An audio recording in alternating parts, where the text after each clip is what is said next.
Hello everyone, warm welcome to the second LIVIND webinar. Today our topic is local economies and future markets, living heritage and economic sustainability. We had our first LIVIND webinar, the opening webinar in the end of last year with around 100 participants, and now we are really looking forward to have around 100 people more. And today our theme is related to economic sustainability. My name is Leena Marsio. I'm from the Finnish Heritage Agency, and today here with me is Elisa Kraatari. Hello to you all and welcome also from my part. I'm working in the LIVIND project as a project coordinator and working beside Leena, creating this contents for this fabulous project. But maybe we should go on. in the next slide.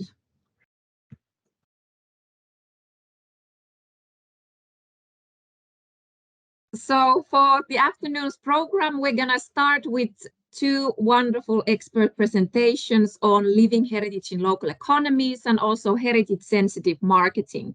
After that, we will hear 3 case examples from different parts of the Northern Dimension region, and then go into discussing small groups after discussions and a commentary from Norway.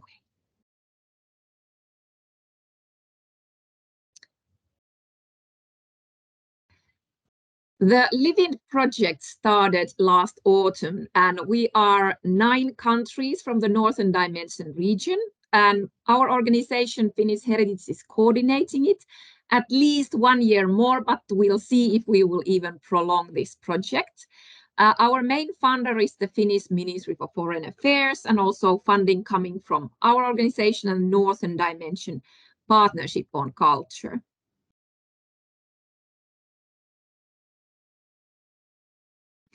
We've been quite excited about living heritage, of course, but then also sustainable development in the agency. We think this is really a key issue when we work with anything nowadays. And we've really wanted to go deeper into seeing what is it in concrete that sustainable development is about.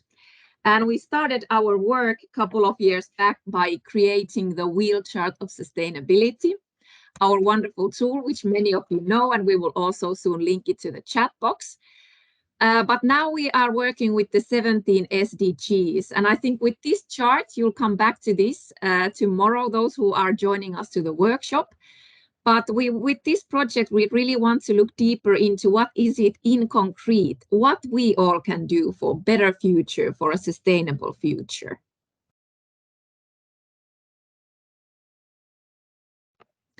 Elisa, microphone. Again, the microphone issue. Yes. Moving forward to the concrete level of the everyday level of living, so to speak, what is living in on the daily basis, what we are doing. Learning from the COVID-19 pandemic, we use very much virtual tools in this project, also because we are scattered on a such large geographical area in the Northern Dimension area. We build a lot of the everyday meetings with our project partners on online meetings, and then we focus really on these international events that are held as webinars and workshops on the internet and using the connections. With this intention to focus on sustainable development, and there are the 17 SDGs that come from the UN program. We focus on these economic, ecological, social and cultural aspects of sustainability. And this webinar is an example of how we want to work looking into each of these aspects at a time. Today we are having this webinar on economic sustainability, but there is already in a month's time coming the next webinar on ecological sustainability and how that connects with living heritage. And later in summer, early autumn, we are looking forward to have another webinar on social and cultural sustainability. This project also involves some research activities. We are looking forward to have a policy brief as an end result of this project. And along with that, all the other project results shall be collected to a public online platform so that we get the results together and available for everybody to see and use, of course. To cut here, still we are already a bit short from our timetables, and to get first speaker to speak, I will just shortly show this slide that shows the LIVIND project on the map. I think it's getting more and more fabulous with all the pins and tags that you are adding there. And you still may go there. Maybe Leena, you can add that link to the chat box, or we do it later. And you can go and look more into those pins and where everybody is coming from. This map has been evolving already from November last year, when we had our first online events. But if you want to learn more about the project, we will soon link also the opening webinar to the chat box, so you can have a look and learn more from there, and also our project website. But Elisa, before going to the actual program, let me just finish this by saying that we are very proud that this event is an event under the European Heritage Days. And the theme of the days this year is sustainable heritage, and actually next year it will be living heritage. So it's a wonderful, wonderful occasion, both of these years, to promote our common cause also on a wider European level. But now it would be time for our first speaker, Harriet Deacon from the United Kingdom, speaking to us about how living heritage connects with economic sustainability, and especially into local level, if I'm not misunderstanding. Please start your presentation. I will stop sharing the screen from my end. Thanks very much, Elisa and Leena, and thanks for inviting me to present. I am a facilitator in the UNESCO ICH Global Facilitators Program, but what I'm saying today is not UNESCO views, but talks about how the concepts of living heritage and economic sustainability have been dealt with in the UNESCO framework, and also draws on some of my own research on HIPAMs, or heritage-sensitive intellectual property and marketing strategies. Diego is also going to is also going to talk a little bit about some of the insights from that program.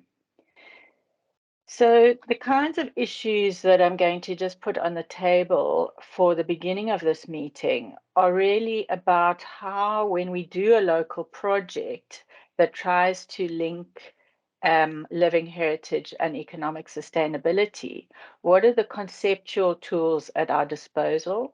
How have these conceptual frameworks kind of been discussed elsewhere? And what kinds of ways have been suggested to balance the benefits of economic development through living heritage and the possible risks? And also, who gets to make decisions, who should get to make decisions, and what is the role of communities in that? The four pillars, in a way, of sustainable development that are the basis for the LIVIND project, the role of culture in those four pillars was historically a bit controversial, and it didn't have a big role to play in the SDGs Agenda 2030. But essentially, the culture and heritage aspect is incredibly important for sustainable development, and that's one of the things that we are very keen to promote through the LIVIND project. And essentially what I'm going to be talking about is the relationship between the economic pillar and the cultural heritage pillar. So how can we actually think about this relationship? The one issue is that economic activity can support livelihoods and not just practitioner livelihoods, but general community development. The second one is that any economic activity can give people an interest in practicing a particular form of living heritage. And it can also help people to be rewarded for their efforts and their investments.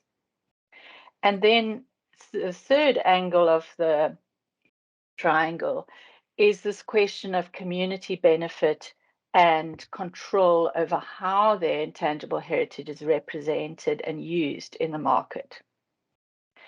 And you know, from about 2010 onwards, within UNESCO and more generally, there was a lot more talk about how culture links to sustainable development. So at the moment, there's a lot more discussion about how the SDGs link to each of the aspects of this triangle. So in the top right, you can see that poverty, no poverty, SDG 1 or SDG 8 on decent work support this livelihoods angle.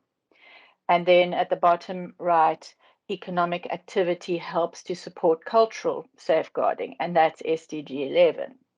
Although SDG 11 isn't a very good SDG from a living heritage perspective because it only refers to cities.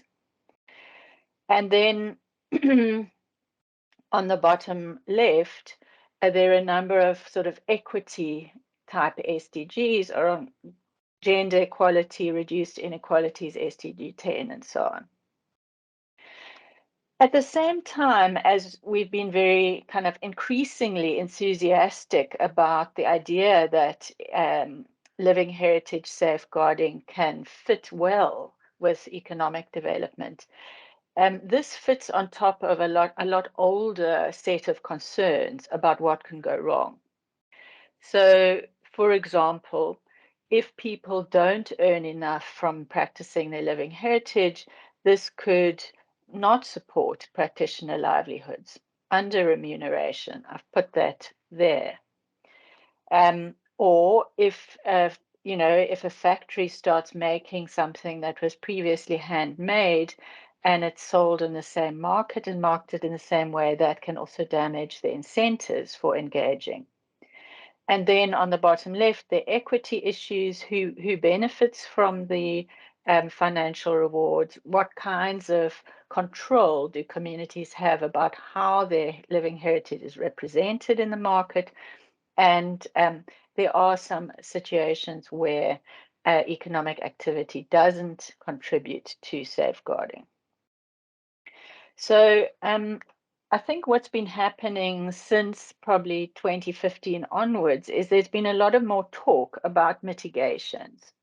And in the Intergovernmental Committee for the 2003 Convention on Intangible Cultural Heritage, there's been a lot more anxiety about how do we act, or how do communities protect themselves against this sort of potential risks.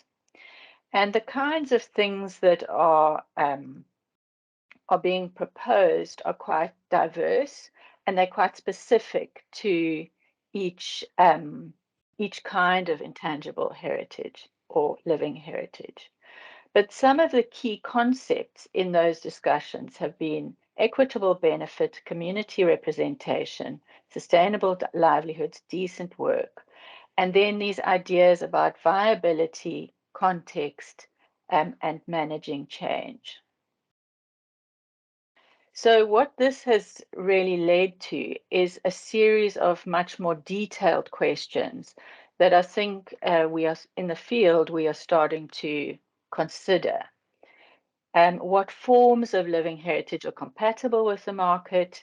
How does general economic development in the country relate to specific local benefit to communities and practitioners? Sometimes governments get very interested about economic value, but they don't see where is that economic benefit going. And then how do you balance the interests of individual practitioners and the broader community from which the heritage has been born? And how can bearer communities be supported to manage better use of their heritage in the market? And this question, I think, which has been under-discussed in a way in the intangible heritage field, is about innovations, what innovations are appropriate, who decides, and so on. And then lastly, how can the sale of heritage products and services reflect and reinforce heritage skills and knowledge? And that's one of the issues that Diego is going to be talking about after me. I just want to now just give a few very brief comments on some of the conceptual framework that I think might be needed to answer some of these questions in projects that you might want to develop at the local level. In general, we haven't been disaggregating what we mean about the relationship between living heritage and economic development. We've been talking about it as a whole. But it's really important, I think, to think about this in terms of these three dimensions. Living heritage as an economic sector which provides jobs and creates products. Living heritage as a development driver, in other words, maybe enabling greater levels of development or broader development. And then living heritage as a conceptual communication tool to communicate heritage meaning and value, and how this translates into economic value. And again, Diego is going to be talking about that last bit. And I think the second thing that we need to think about to complexify is to think about how we started with this resource extraction model, where intangible cultural heritage provided good ideas that were then translated into marketable products, into cultural industries. So this is a framework from UNESCO Cultural Statistics, Cultural Economy from 2009. It's quite an old framework, but the idea was that living heritage was kind of a resource for cultural industries. And I think we're moving into a more sophisticated way of looking at it. This is an ecosystem model from Joseph Lowe, really looking at different aspects of living heritage related industry, if I can put it that way, or economic activity in relation to living heritage, and other kinds of creative industries production. And thinking about how these things relate to each other in a specific case may be very useful. I think it's also been very useful in relation to two projects that I've been working on, Alp Foodway, which Diego Rinallo was a leader in, and HiPAMS, which really started to think about a spectrum of commercialization, not just to think about commercialization as one thing, but along a spectrum, and to look at non-commercialization where it's not appropriate, under remuneration where people are not getting paid enough for their work, and maybe a happy medium that's heritage sensitive commercialization, and then over commercialization where somehow it's not working. And we found in the HiPAMS project, it was useful to think of these four concepts together, which on two axes. One is about how is the community empowered to make decisions in the market, and how do they communicate about the reputation of their products and services.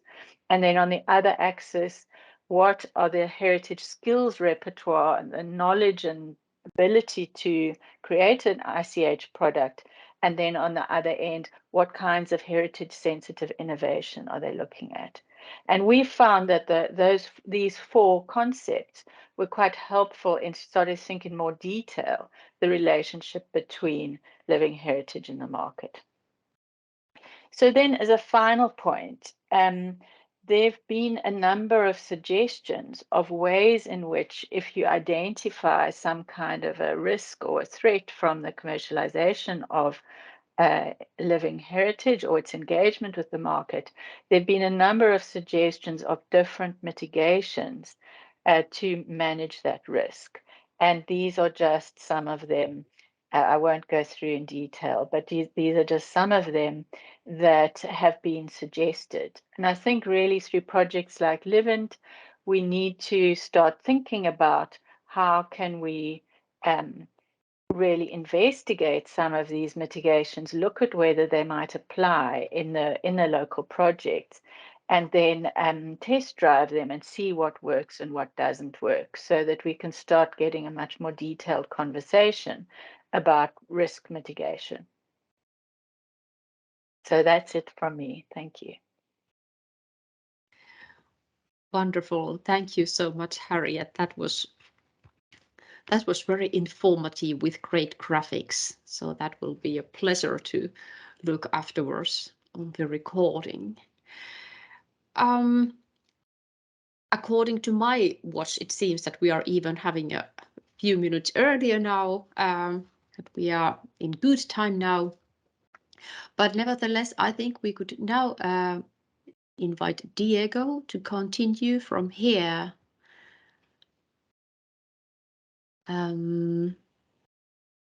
Welcome, Diego. Yes, we already, just to let you know, we already seem to see your screen. But while you are stepping in, I'm just hoping also to hear you. Okay, so yes, I will start. There you are. That is okay.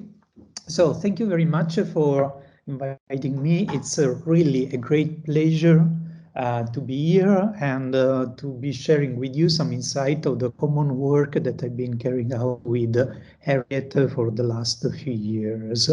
To just let you know where I'm coming from, in this project I'm the marketing guy. I come from a business school.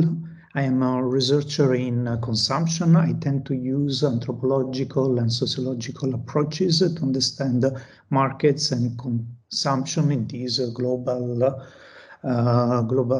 marketplace. And I tend to be also, despite being a marketing professor in a business school, I would say I'm a critical scholar. So even though in marketing we do not use very much the notion of intangible cultural heritage, I learned a lot, and I'll try to translate what is known in marketing, what has been known for ages, in a way that is usable in ICH context, in a way that doesn't create or reduces the risk of creating the problems that are commonly associated to over-commercialization of ICH. So my presentation overall will be, building on what Harriet just shared with us, will be on how marketing, which sometimes has a very bad reputation, can actually be used in the right way, what we call the heritage-sensitive way, so it can actually contribute to safeguarding. And then I will share some principles and tools.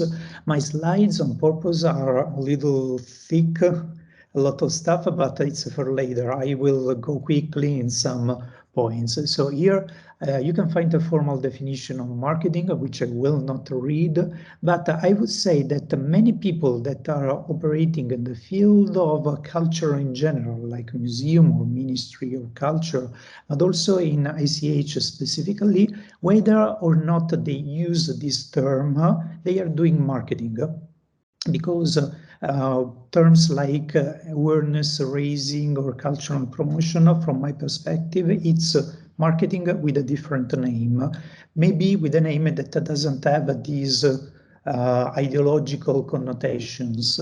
So marketing has developed over decades and decades and decades a lot of instruments that can help doing stuff in a very effective way.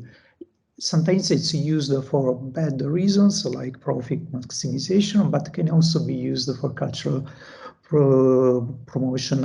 However, one should be aware that, like many things, it comes with baggage, which is an ideology.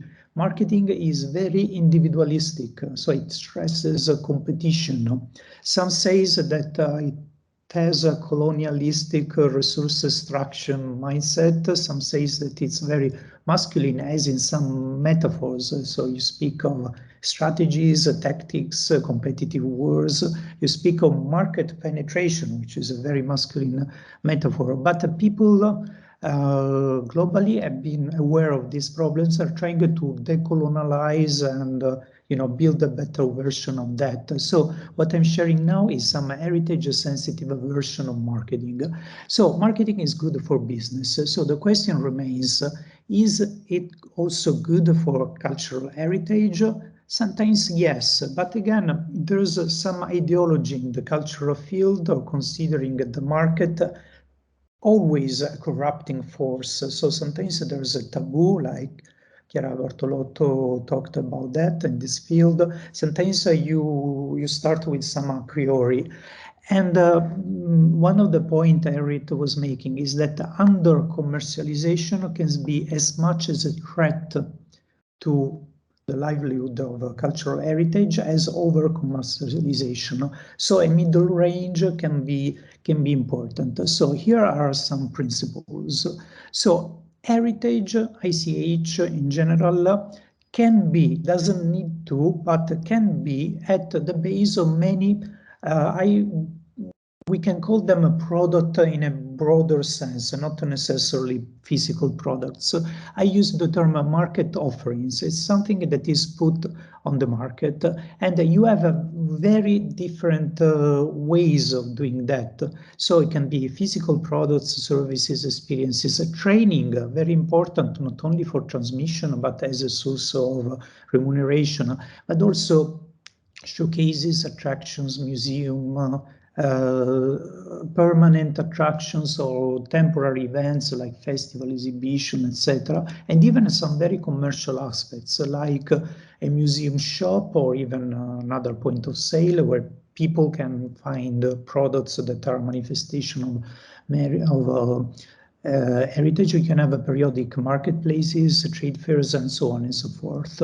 So there's this symbiotic relation. The roots, even the root is living heritage, they change. We know that it's not a museum thing that stays equal to that. But the fruit of the heritage, these various market offerings are ever changing, can change even at more accelerated rate. And I would say that knowing a little marketing can sensitize you to address change, to govern change in a way that is not destroying the roots.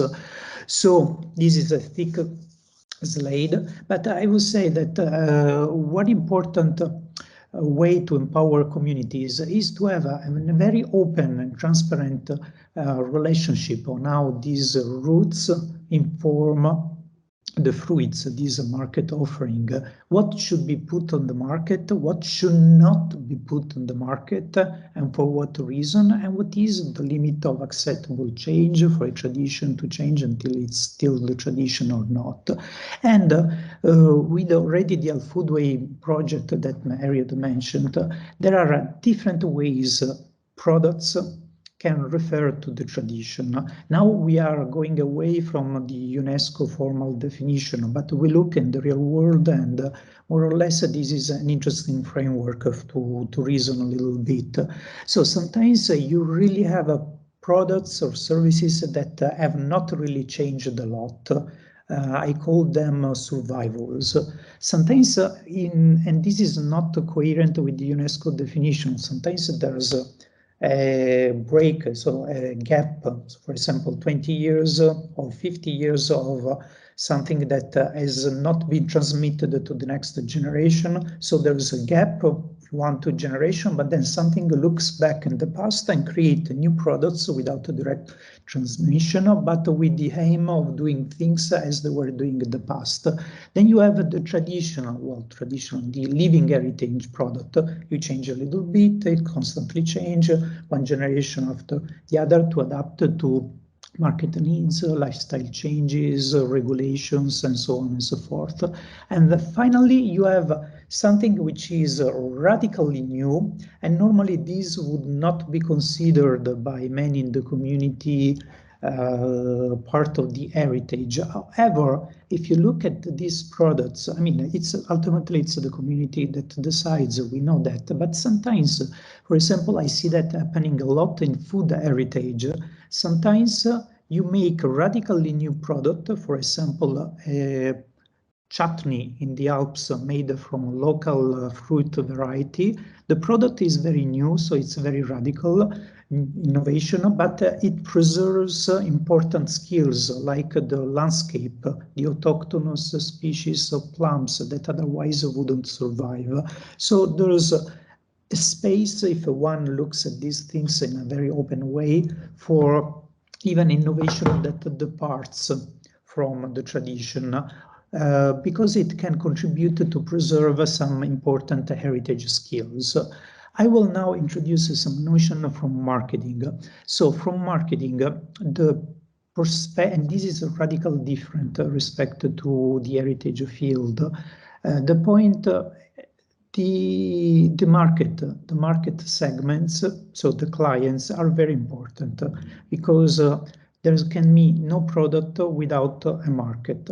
So in marketing, we use this notion of market segments, which is a group of people or organization that are interested in our products and are homogeneous. For example, tourists from big city, or you can have the local market and the foreign one, or you can have people who know very well about our cultural heritage and people who just want a cheap souvenir. So they are, you can classify the market and divide up in different ways, but the idea is that you create a smaller groups of people that are interested in our product, or maybe not, but for specific reasons.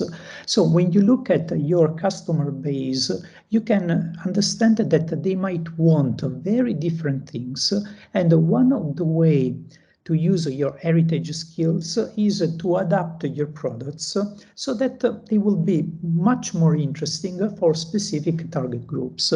So this doesn't mean that the market is the only reason for the heritage to be transmitted, to be practiced. But sometimes you need a fair remuneration, and by adopting these tools, you can have a better remuneration, you can raise awareness, you can interest more people. So in this idea,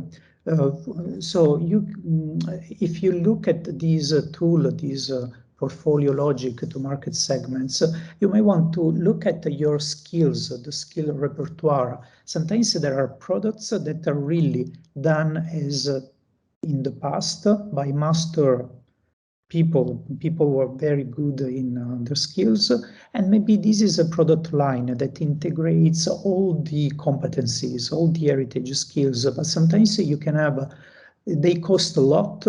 Maybe if the heritage would be just this, it would disappear in one generation. So you may think of maybe adopting a little bit of labor-saving innovation so that more people will be able to practice the skill. You can have a bigger quantity to satisfy the demand. And maybe for younger people, you will want new supports, modern aesthetics. You can change it a little bit, and you can make it more intentional, this process of adapting to the new generations. And this idea is that sometimes there are market segments that are bad for the livelihood of the heritage, because it can be a slippery slope. So sometimes you may decide that these are not clients that we want to have anything. If somebody wants to buy a cheap product, let's let him or her go somewhere else. So you do not need to satisfy all possible market needs or market niches. And again, this is a very big, a very interesting conceptual tool, which I don't have time to go into details because it's half an hour just this, but I wrote some consideration, and you can Google Ansoff metrics, you'll find a lot of interest. But sometimes you can innovate, you can generate growth in your heritage business by selling the same products to new customers, to new market segment, or maybe creating new products for the same market segments, or maybe you can go out jumping in the void to create new products for new markets. So this is a very interesting tool to give value to heritage skills by an individual artisan or artist, a member of the bearer community, or by the community as a whole. They can take these decisions together. So heritage, and this is what Harriet was mentioning before, is when you look from a marketing perspective, it's a market position. You can claim that a product is heritage, and this will attract a few customers. But you can use other ways to sell exactly the same product. You can say that it's locally produced, and some people will be responsive to that notion. You can say that it's ethical. You can say that has a limited environmental impact. You can say that is a craft, not industry manufacturing base. You can say that is made by people or indigenous people, people from local communities. It's just to make an example. This is a coconut oil, and you can see, you know, some stress. It's natural, it's organic, it's a fair trade kind of product, it's linked to tradition, it's alternatives. So you can safeguard cultural heritage, selling product or proposing on the market product. You do not need to say it's heritage product. You can sell them in different ways, propose them, position them in different ways, and this will attract different kind of people. Maybe you can have different messages, but sometimes in marketing we use this term, the unique selling proposition, the one idea that everybody will understand, should communicate so that everybody will understand it. So I have well, not much time, I'll go very quick.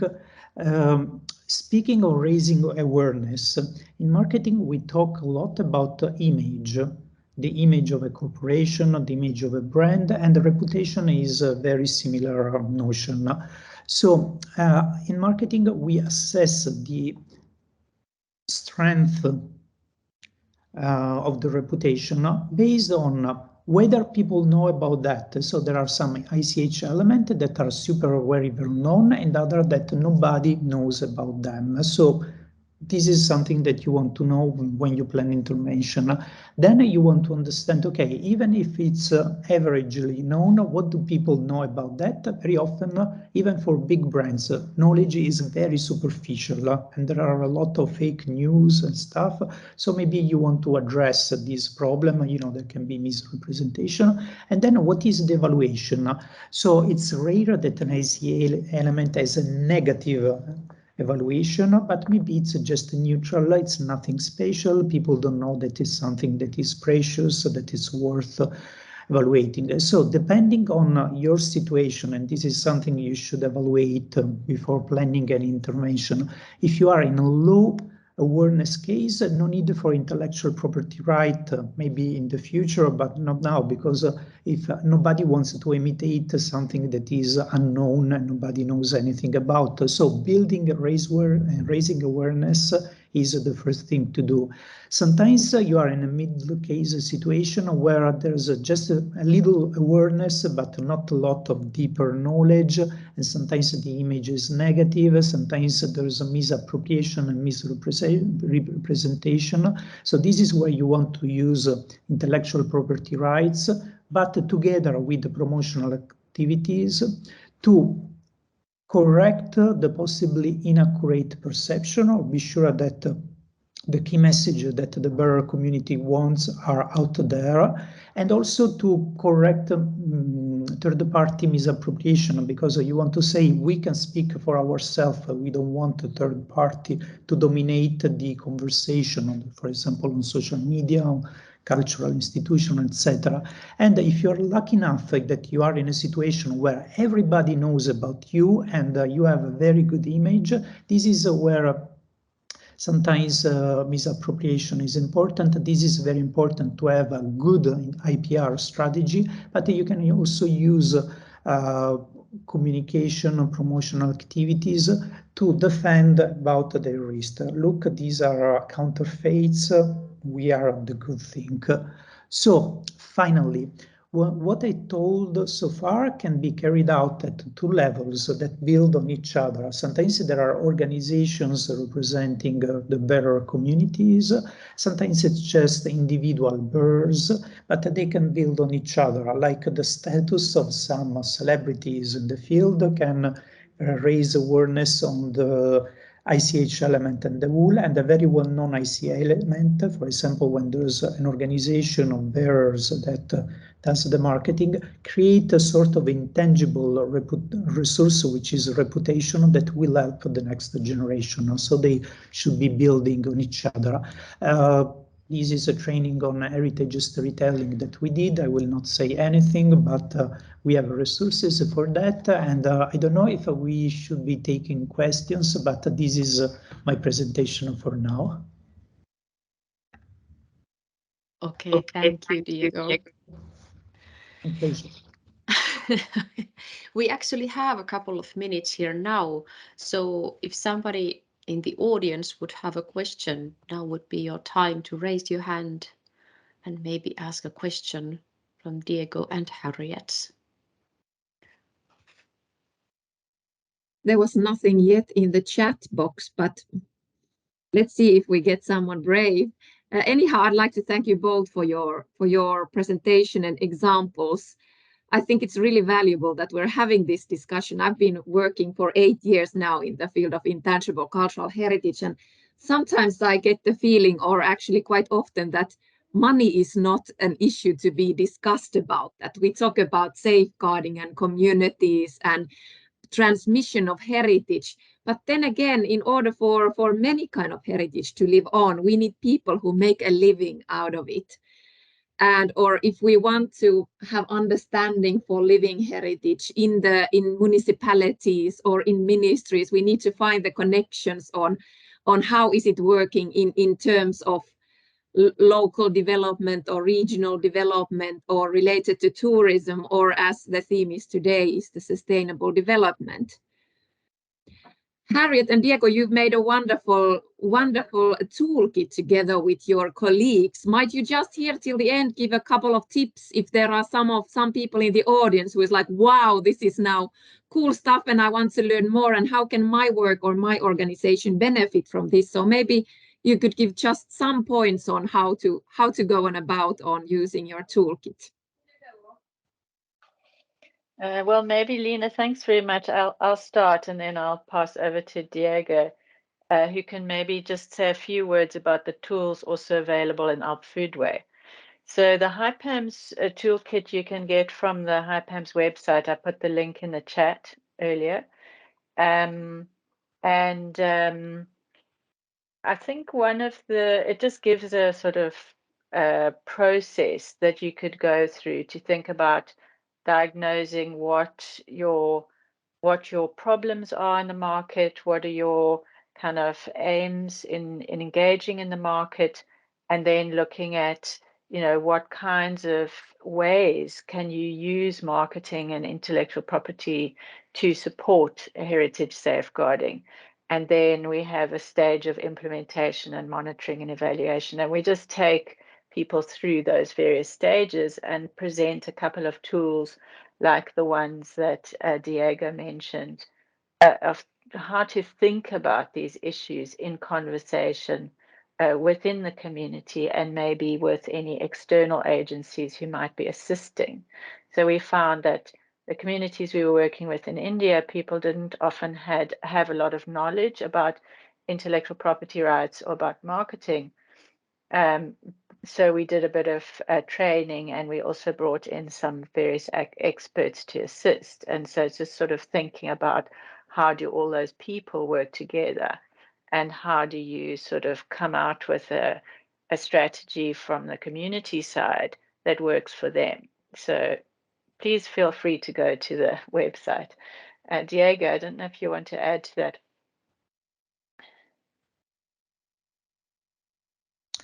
I saw there was a question by Joan Hoare, if I pronounce well the name.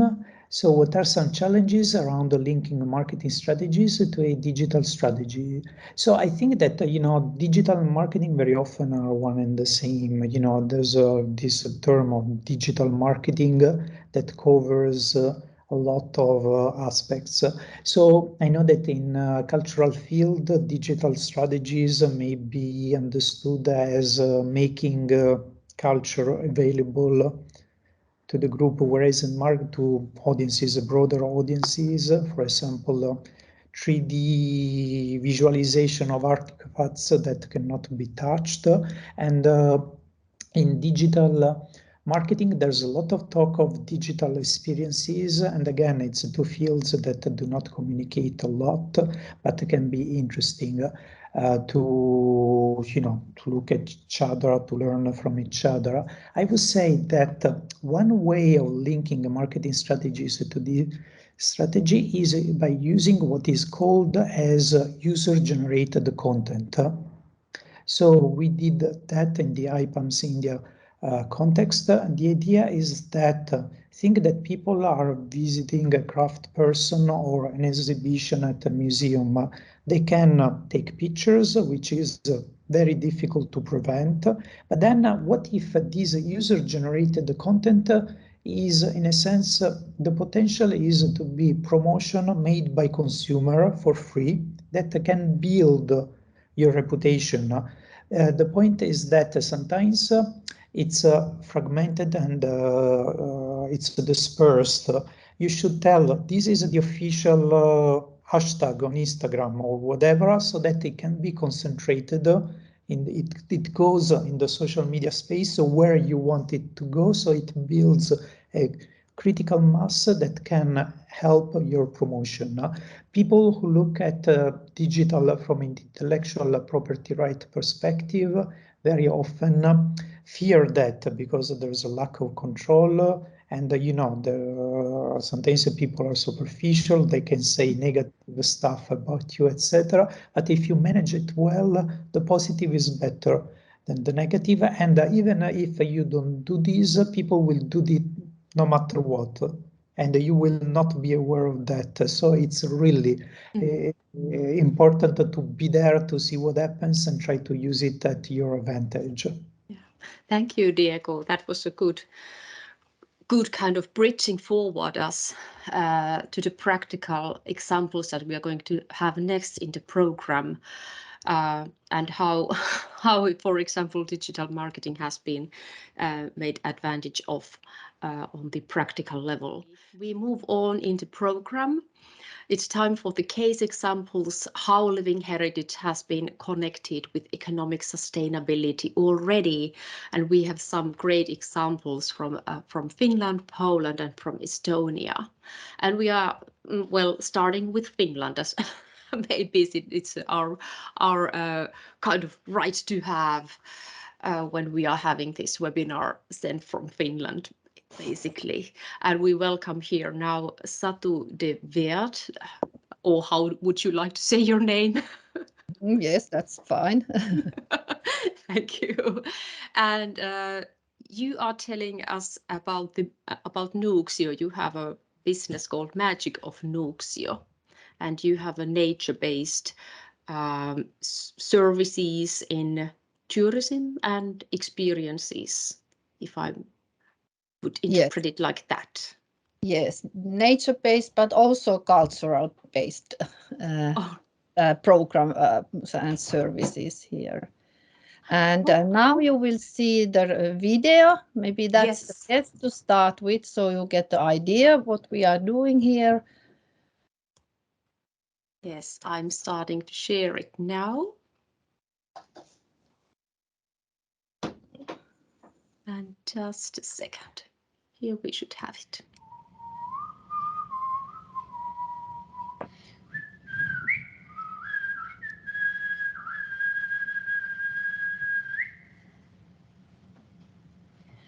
Walla walla sui sui, walla walla sui sui, walla walla sui sui, walla walla sui sui, walla walla sui sui, walla walla.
Okay, that was the video. If you show the dias, the PowerPoint presentation, I will. But you just saw a video from our spring equinox event, which we organized just 1 month ago. Just a second with the slides.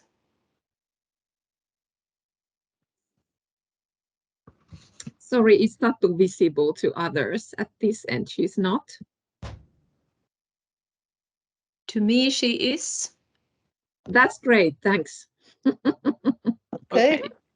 But the PowerPoint is not, I don't see the PowerPoint. Should be there now. Okay, thank you. Thank you. So this event is a part of our Vuodenkierto, Wheel of the Year project. And these events are free for all. Tickets are for sale on our web shop. And we just started this Wheel of the Year end of last year. And next slide, please.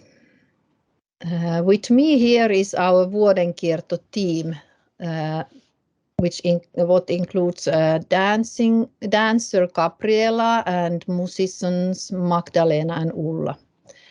And in addition, we have visiting artists and who will take part in these events. And one goal of this project, which started last year, is to create a work for artists who in this COVID period have been in a very difficult situation. They used to play and sing in our events, but because of COVID, we didn't have any companies, any work for them. And next, please. The Wheel of the Year begins in the autumn after the harvest fest called Kekri, from where it continues to the celebration of the solar year and to the Year of the Bear. This Year of the Bear started in January and it has one event in April, just last Sunday, and in July and in September. And in these bear parties, bear events, we tell about the mythology around the bear in the northern countries, mainly Finnish traditions. And also we have other artists taking part in our events. In next slide, you will see artist Salla Ikonen, who created a painting for our bear events. That was about this Wheel of the Year in Finnish Vuodenkierto project. And next slide, I will tell a little bit more about our company and where we are located. So we are a family-owned company, and my whole family is involved. We are situated near Helsinki, just 40 kilometers away from the city center, next to Nuuksio National Park, which is the green oasis there in this map. And next slide, you will see our venues, which are a cottage by the lake and Väinölä, event and party venue in the forest. And I will tell you mainly about Väinölä. This cottage is where our money comes actually, and Väinölä is where my interest is, and what we are now creating and building up, because it was built just 2 years ago, and it is really the location created for traditions and folklore. It is built like a long house in the Iron Age. There is a big fireplace, and it is warm also during winter time. There are seats for 40 people, and sometimes we take all the tables and seats out, so we have even room for even bigger group. Väinölä is built on a traditional way from hand-carved logs, and the local blacksmith has made all iron parts. And then we have on the seats, we have a traditional colorful ryracks, in Finnish called ryijy. Inclusion is an important value of our company.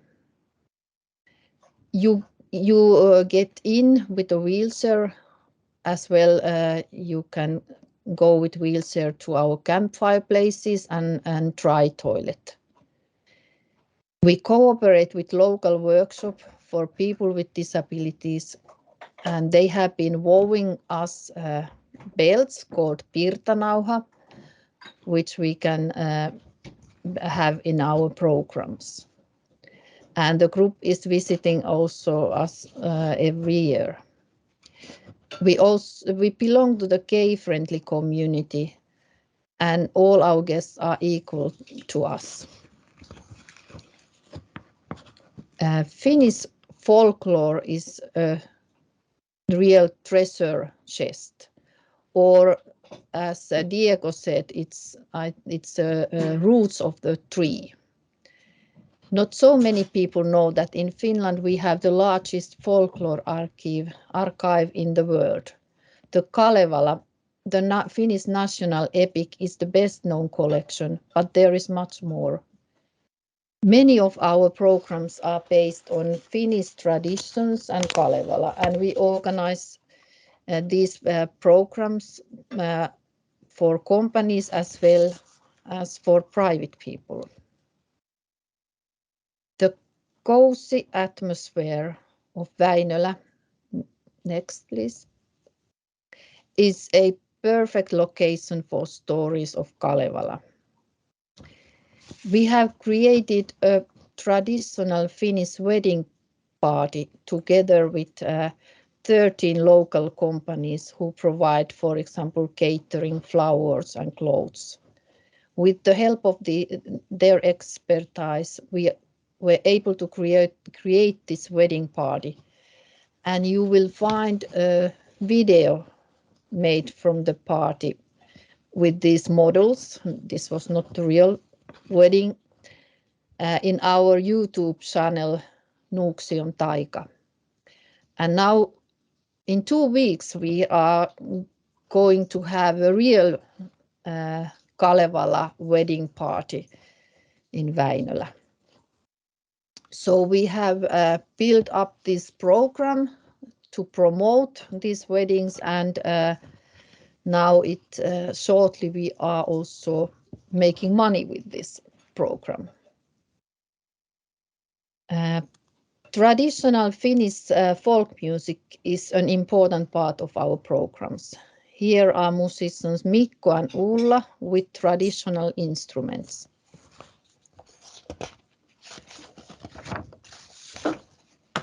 Next, please.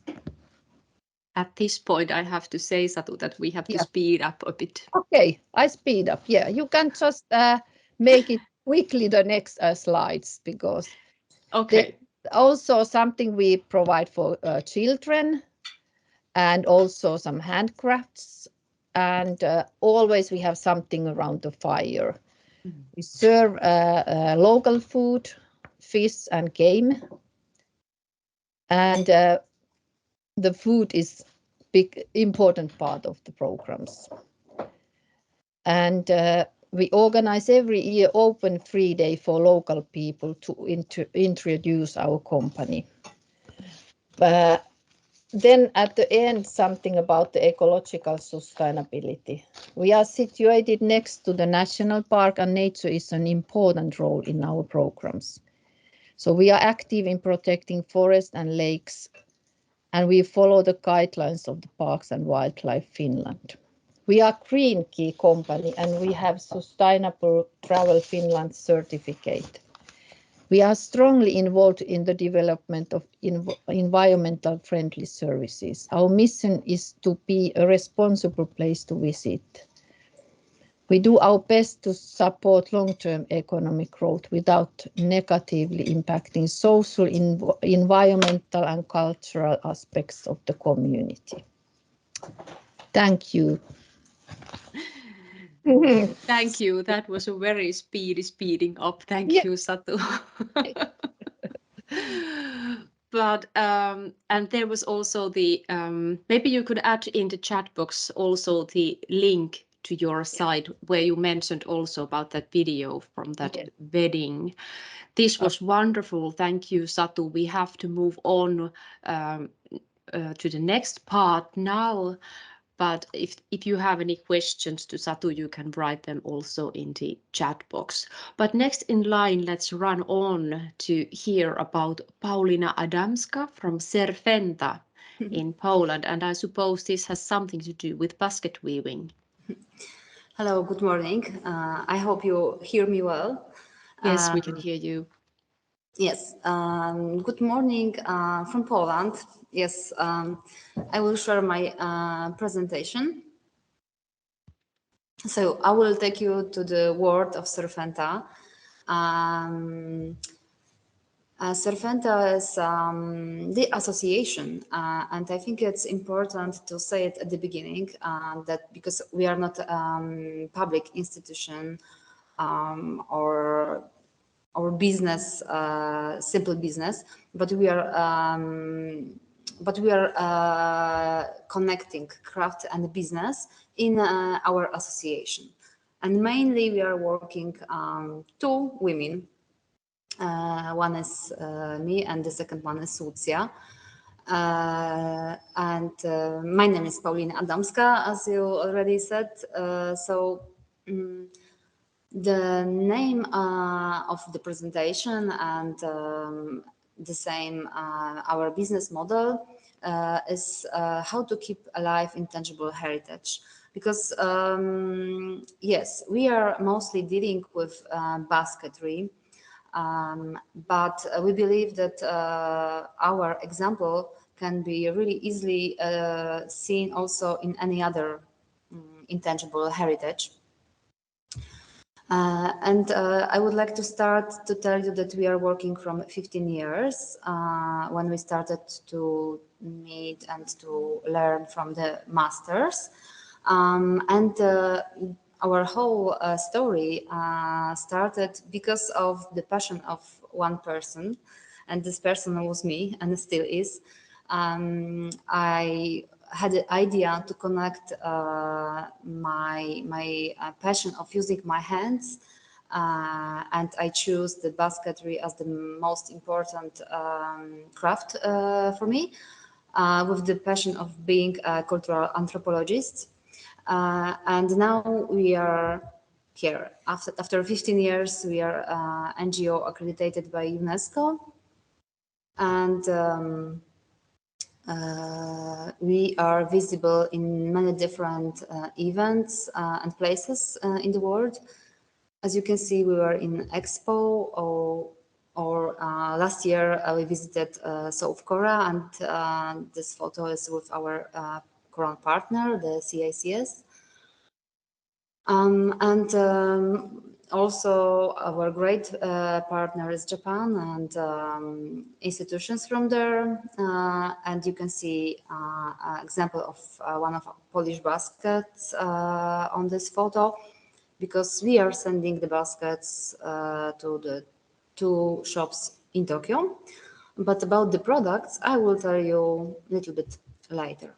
So the whole presentation will be about our business model, which consists from the 3 parts: research, design, and business.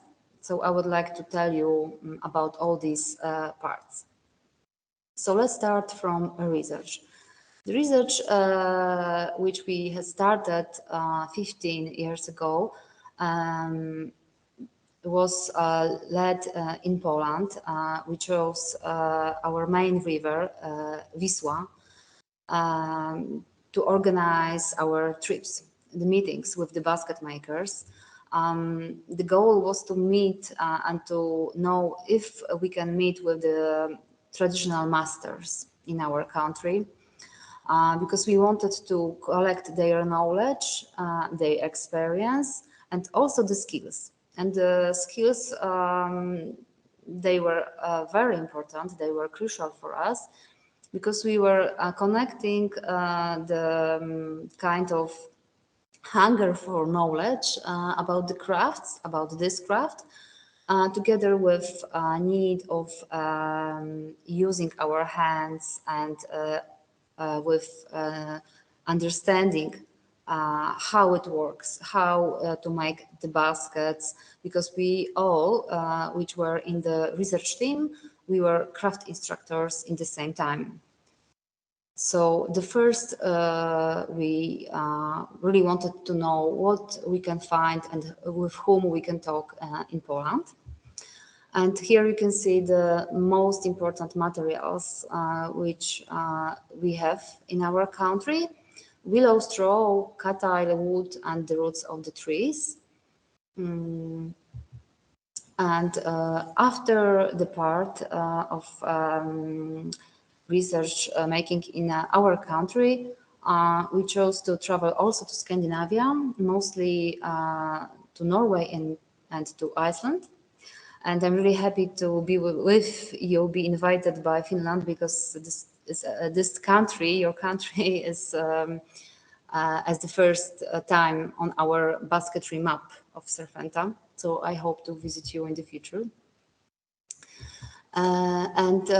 During our research, we were following different ideas, like the idea of UNESCO Convention of Safeguarding the Intangible Heritage, and this particular basket, willow kabłącok, we chose to put the skills of making this basket on the list of intangible heritage in Poland.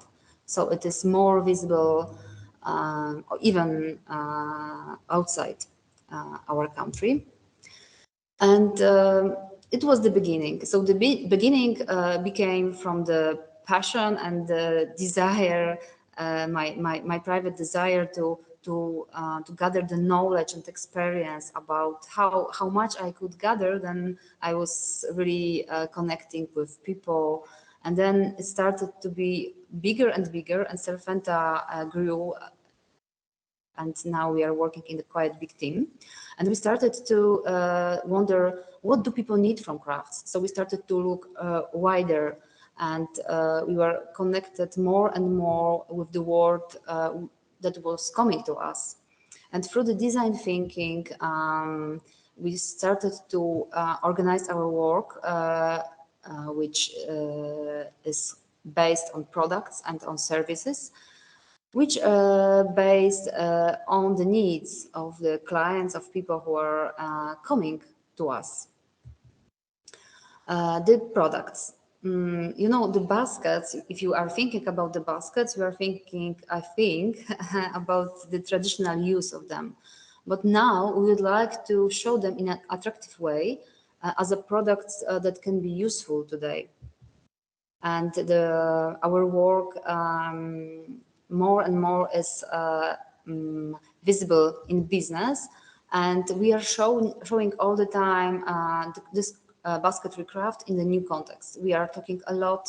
We are preparing the stories about our baskets and about us. We are showing how the baskets are made and how long, how much time we need to weave particular one basket, for example. So this part of talking and explaining the stories which are behind each product, about the basket makers, about our connections with this world, this is a main part of Serfenta work. So if we gather these topics together, how to communicate about the craft in an attractive way, how to price a craft product, how to sell the crafts abroad, and many others, you can see with what we can share with you. If you would like to be interested in this part, during all these years, we learn about these topics, and we are really able to share it also abroad. And you can see effects of our business model, how it works, products and services. And of course, you need to know that your effects Pauliina, can be... Yes? Pauliina, if you can wrap this up quite Yes, swiftly. Thank you. I'm at the end. So workshops, they are one of the effects. On the workshops, we are sharing with our experience and the knowledge during the lessons for all, for individuals and for the teams. Also, we are showing our work not only during the workshops, but also during the craft tours, which are very important for us, because craft tours are organized by the showing, by the presenting the craft, not in such a deep level like weaving, but also about with meeting, with talking with the craftsman, about taking people for the tour to the place where they are working. So we are able to join the craft tour and the workshops together. And this is our space. So feel welcome to join our work and to visit us in Cieszyn. This is our town, which is very special because it's divided into two parts. On the left is Polish side, and the right side is Czech side, because the river, which you can see, it's a border with Czech Republic. And this is one of the last photos. So of course we have also products which we are selling in our offline shop, but also we have online possibility. And we have books with stories about our basket makers, about us. This is also in English, and tutorial films, which you can learn how to weave baskets, and redesigned tools, and also unique plant materials, because some of them, they are not available anywhere else, only in Serfenta. Because we decided to prepare the materials and tutorials and books for our participants, for our clients who would like to start their journey with craft by themselves in their own workshop. So thank you for your attention. Pauliina Adamska was speaking to you, and you can find us on Facebook or Instagram. So let's meet there and join the world of Serfenta, and thank you for the invitation. Thank you. That was fabulous, Pauliina. So great to hear from that. And I really feel it now in my fingers that I would like to really touch those products. They look so nice. Thank you. Thank you so much. But now we have to move on to the next case example that we have left and it comes from Estonia. And I think we are hearing about the Kihnu island and about heritage festivals and their impact on local economy. So I start with the first slide and say hello from Kihnu Island for everybody. And I'm going to tell you our island story that you can put next slide, that what kind of impact the festival have in local economy. So we are living in small island, which is 7 kilometers length and 3.5 kilometers wide. Here lives permanently maybe 350 people, registered more than 700. And our culture was proclaimed by UNESCO 2003 as intangible cultural heritage. So you can put next slide. And the reasons why we are in this UNESCO list, we have many things, like main thing is our traditional wedding, which is pre-Christian traditions, and Runo-epic singing, and include everything what is important in our culture, like traditional costumes and dowry, and also food and all customs. So it's the main thing, and it was basic for our UNESCO application. But important features in Kihnu cultural heritage are what we have still. We are speaking own language here, Kihnu dialect. We are still the old ladies wearing folk costumes as a everyday wearing. Folk music tradition and dance is important, and traditional livelihoods such as fishing and seafaring, also a little bit seal hunting. So it coming out the traditional food from here. And the folk calendar, holidays, handicrafts, naive art, and all those mostly described also in UNESCO application file. And our festivals which we are organizing in the summer season are mostly based on cultural heritage. And in UNESCO application, there will also mention that the main goal is develop cultural tourism, one goals. Another thing is also to keep the traditions alive for the community, and reasons are that community only can enjoy the traditional culture, but the second thing was the development of cultural tourism as well. So now we can put next slide, which is describing that our festivals usually beginning in the end of April, beginning of May, and the heritage-based first festival is Knitting Festival, and then it is last weekend of April, and aimed at passing on craft and teaching, and mainly workshop took place during this festival, but also dance event in the evening. And finally we finish this festival with exhibition, and this is a kind of niche festival.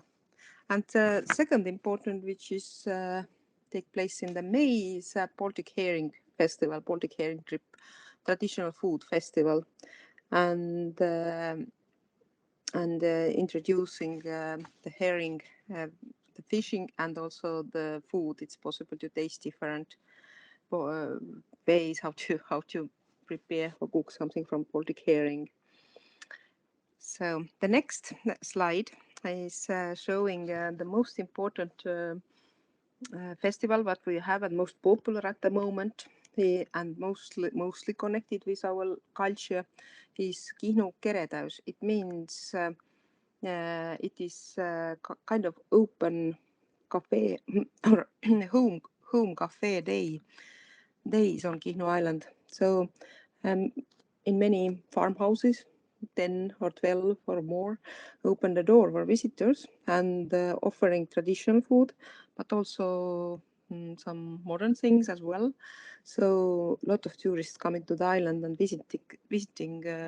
It's like home visiting time on the island, and it's very, very, very popular.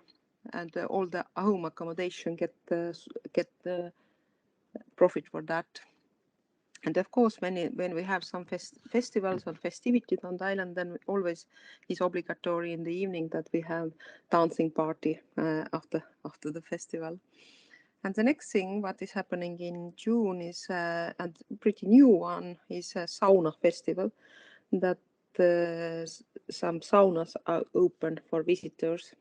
And so people who are coming there can enjoy different type of saunas which we have. We have still black saunas on the island, smoke saunas, but also it's very popular nowadays a Finnish sauna, yeah, and also Russian sauna, different type of saunas. So visitors can go there. And in June we have also midsummer celebration, and this is a folk calendar celebration. And then we are performing our traditional dances and singing and introduce our folk music, folk culture. We are all wearing very festive folk costumes, and this is also popular in time to come here. In July we have first thing, which is not like a festival but almost like a festival, but it's very popular camp, and this is a naive art camp or festival. So second week on July, coming to the island, people who are interested in naive art, because our island is famous about naive art as well. And then people paint 4 days, and after that will be again the exhibition opening ceremony. And this exhibition is our Kihnu museum is decorated every year with this exhibition what is prepared there in this naive art camp. And Mare, I think we have to push on a bit, and especially that so that I see that there are a couple of slides still coming on. So maybe we can rush a bit into these the impacts on the local economy, how these wonderful festivals. Okay, so we have in July more festivals and like which are connected with fishing. 2 festival, and in the August we have instrument camp, and also mostly the festivals we are based on traditional culture here. But what is impact for the local economy? We have on the island the most attractive keywords are traditional food, folk music and dancing, folk costumes, but what the local economy gets for that is that almost every Kihnu islander have home accommodation, and so it's supporting the local yes, it's mostly the accommodation business, and also those who are selling traditional food and little grocery stores and handicraft sellers and handicraft stores. So during those, the festival was, for example, the Kihnu Sea Festival, the biggest one, which is in the second weekend in July, was established because we wanted to vitalize economical life on the island, that local food makers and accommodations get profit for those festivities. So this is a complex phenomena what we have here. Yes, and what we have there. It's a very attractive keywords, as I said, that people want to very much to see is traditional. We take part is traditional food, and now we have a good picture about sheep in the slide.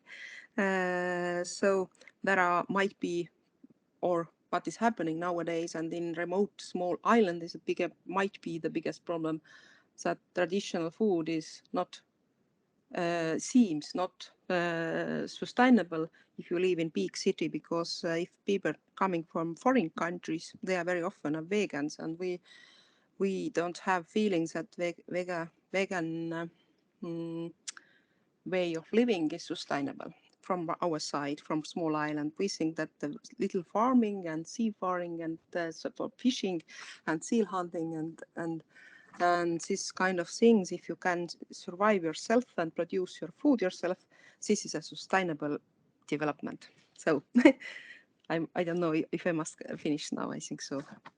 I passed some things.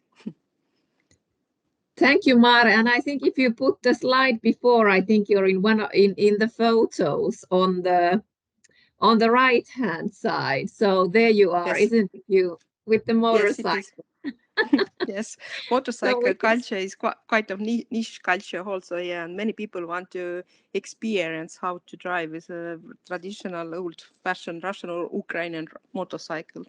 This one is Mopr, for example. Thank you, Mare, and thank you for all the presenters of this case studies. We will now go forward in the program, but was it so, Elisa, will we be having a commentary now, or shall we get a cup of coffee first?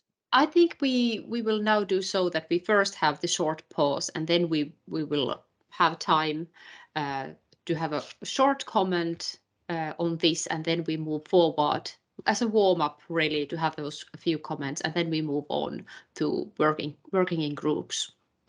Yes, let's do so. So have your pause, stretch a bit, get yourself a cup of coffee or tea or something, and see you back in 5 minutes.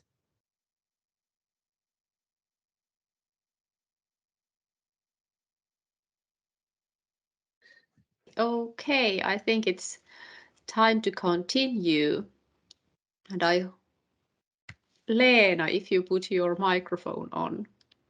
With the gourmet of the mind. Yes, with the gourmet of the mind, we continue. Okay, do we have Johan there somewhere? And can you hear us? And can we use your gourmet mind for a few minutes? Okay, if you can give some sort comments about what we have heard so far, and especially focusing maybe on those case examples, what caught your attention there? Okay, thank you very much for letting me say a few words. This has been very, very interesting. I prepared a few starting words because I think they were appropriate. So I'd like to start saying that every year there are millions who go to Italy to enjoy the Italian food. They don't do it because Italian food is the best food. Well, it might well be, we don't know. They do it because the Italians have been geniuses to show us that they themselves really believe the food in Italy is the best for an Italian. Ask him, where's the best restaurant? My grandmother. So they show it, they live it. This is very important. And it connects me to the philosopher Friedrich Nietzsche, who once said that the tree is not concerned about its fruits.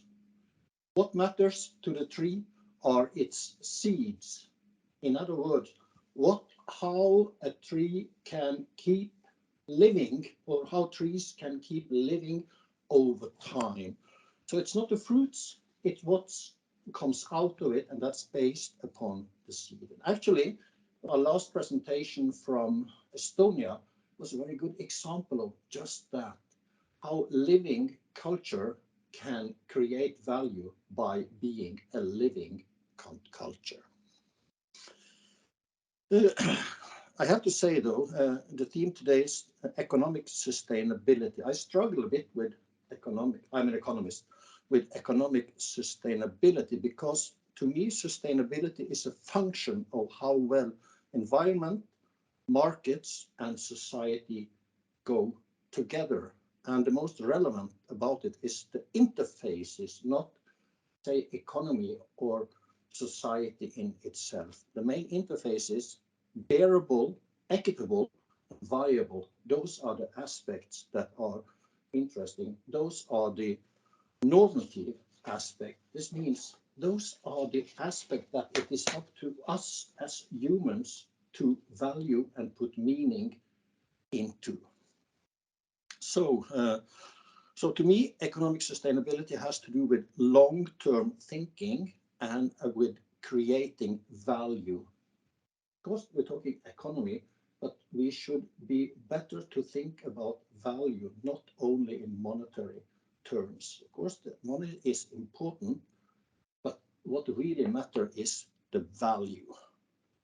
And to create real value, you need to involve the local community, the local stakeholders, and also external actors like the authorities, like markets, etc. So it's this: how well can we make all of this work together? We are discussing this in the context of governance, or you could call it co-creation. How good are we to doing this together? There is an important element to that, and that has to do with power. This kind of approach will not work unless you are willing to give away, to share some of your power. Like if you are the creator of a cultural activity, you might have to let other people in and participate and be allowed to give suggestions for how to continue. I might not like it because it's mine, but it is crucial for the continuing development. Power, of course, has very much to do with trust. So again, trust in a society is essential to get these things rolling. So thank you, Johan. Anyway, this is the only way we can ensure sustainable processes to be both lasting, to be experienced as good, valuable to the participants,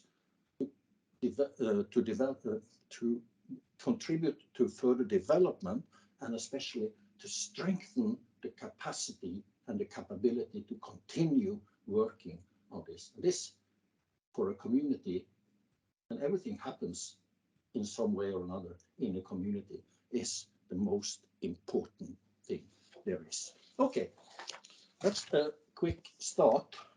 And then I just want to mention very briefly about the cases. I liked them all very much. It's so exciting to see creativity, how it unfolds different ways, but still there are some of these important elements to it. And one of the elements which we saw some hints at in the first case is about community involvement. How is community involved? We saw they were working towards the kids, handicapped, gay communities, and all these things. That's very important. What perhaps wasn't mentioned was how they are involved in the way when we kind of talking about giving them power. I made a little note because the Satu, thank you very much, Satu, it was good, but you kept talking about we provide for, phrase which is a little bit dangerous to use, because we in the community approach, we must always emphasize, even if we are the creators, that we will be developing this together with you, the local hosts in the community, etc. The second case, the basket weaving, I love that one also. So good. You said early on about design, you sat down and you wanted to find out what people needed from basket weaving.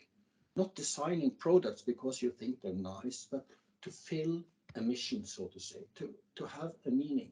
That is important when we're talking about products, because people, even non-tangible products, people are really buying them or using them for the benefits they are giving. Not so much the features, not so much the advantages, but why are they important for us to use?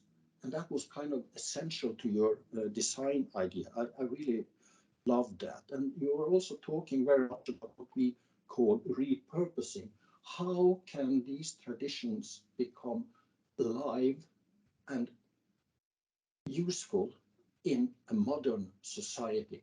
We can have plastic buckets, we can have those things, but there are good reasons why we shouldn't. But we will have to build that into a good understanding of the presence we are living in. And you did, while talking about baskets versus plastic, for instance. The Kihnu island, I really loved. I have to go there because you really showed us how cultural tourism is more than just people performing something they learned from somebody. You showed, and you were absolutely using it in your festivals, that everyday activities, as we are having them, as we are doing them, as we are developing them, are relevant for other people, other places today. You didn't show us your history, you showed us your presence, and that's so important.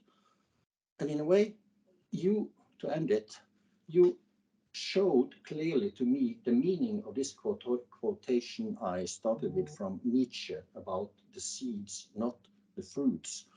Because the only way you can keep this high quality living is, so to say, to sow the seeds that are within the fruits in your festivals among your own, and then have the next generation realize that yes, we can continue doing this. Yes, we can continue doing this in a modern, in the context of a modern society.